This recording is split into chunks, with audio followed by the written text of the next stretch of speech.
Hi, I'm Tom Fuchs, the Senior Construction Manager for the Metro Flood Diversion Authority, with your December construction update.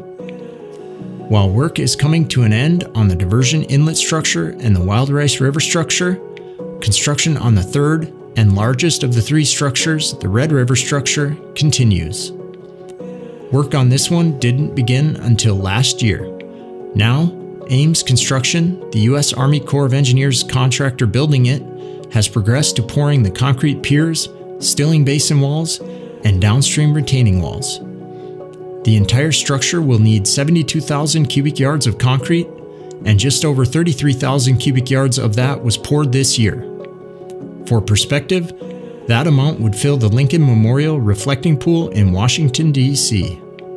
Due to our winter conditions in this region, work on the project will be paused for the next few months, resuming in March. Over at the Stormwater Diversion Channel, though, work continues 24/7 and will through the winter.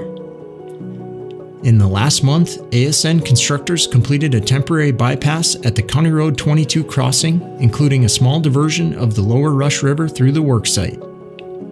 Structural excavation is now underway for bridge construction, and multiple crews are excavating the main channel in reaches 4 and 5, which are about 3 miles east of Prosper, North Dakota.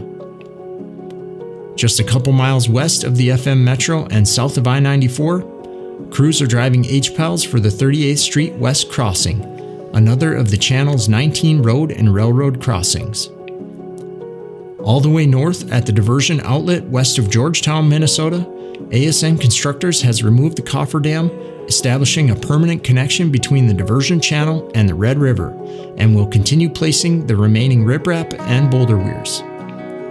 Also in this area, with the permanent closure of County Road 31 and traffic detoured to a newly constructed road alignment last month, crews are now excavating the Drain 29 inlet and remaining portions of the main channel where it crosses County Road 31. The recent progress in this area, where just 16 months ago the diversion channel groundbreaking ceremony took place, marks the first permanent functional segment in terms of drainage at the channel's downstream end.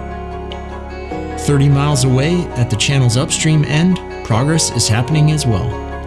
ASN is using horizontal directional drilling to relocate water lines safely below the channel alignment, and thanks to the warmer than average weather, crews are building surcharge embankments at the County Road 16-17 crossing near the diversion inlet structure where the channel and the southern embankment meet.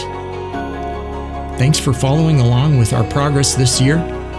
It's been our biggest year yet for FM area diversion construction, and it wouldn't be possible without the community support and the many dedicated people working to deliver permanent flood protection as quickly as possible.